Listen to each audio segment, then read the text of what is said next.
Hey everyone, it's Dr. Sarah Andreas, and today I want to continue the series, Perfectly, Imperfect, and Loving It.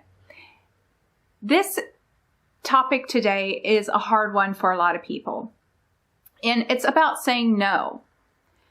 Oftentimes we have this perception that saying yes makes us perfect, because people expect us to be able to drop everything that we're working on and help them, or people expect that we have more capacity to offer than what we really have.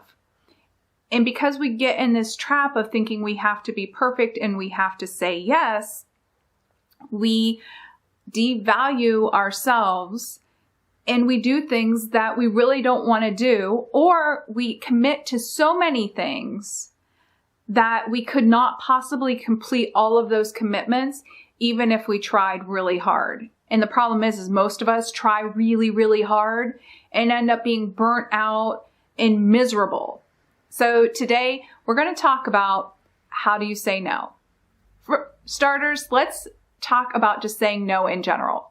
You can be polite. You don't have to be mean, but you can just say, no, thanks.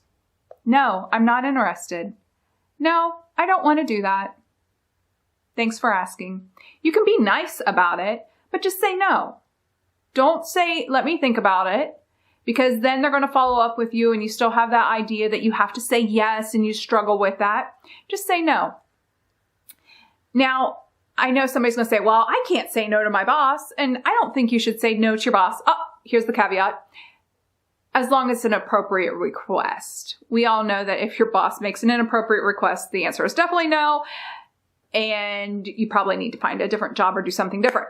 Anyway, if it's a reasonable request, then you need to be able to ask your boss. At least I was able to when I worked for all the different bosses that I've worked for. I just always kept a list of all the things that I was working on. And I would say, hey, here's the list of priorities. Where do you want me to prioritize this and the things that I have to get done today? I'll be happy to do it, but how do you want me to get it done for you?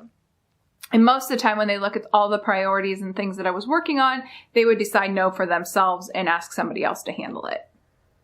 But how do you say no when it's somebody you love and you really care about them and you want to help them, but you just don't have the capacity? Well, the first thing I think is you need to separate the idea that being perfect requires a yes. It doesn't. And we don't need to be perfect.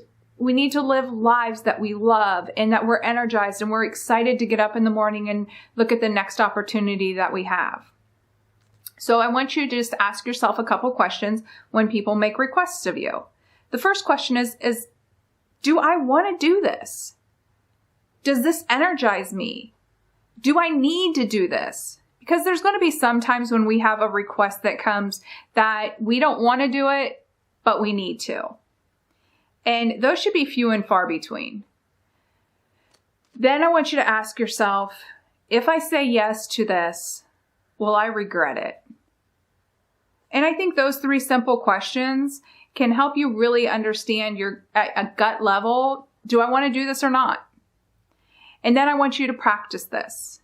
If it doesn't energize you, if it's not something that you have to do because you have to take your kids to school or you have to go grocery shopping if you want to eat, I want you to say no. No, thank you. Thank you for asking, but I can't do that. I appreciate you considering me, but I'm not available. Thank you for asking. Whatever it is that you decide is your phrase for saying no, I want you to practice saying it all the time. You have to reprogram your mind to be very comfortable with the idea of saying no. Then I want you to practice saying yes to things that energize you, that make you excited, that can help you get to your next level. And I want you to think about it ahead of time. What are the things that make me feel energized and I want to say yes to? And what are the things that make me feel blah and I don't want to do those? The more you practice being more decisive in your mind about those kind of things, the easier it's going to be when somebody makes a request for you to volunteer to serve on the committee that has to hand out donuts at 7:30 in the morning. you'll be more comfortable saying, no thanks. I appreciate your consideration. All right, you guys, practice that this week, and we'll continue our Perfectly Imperfect and Loving It series next week.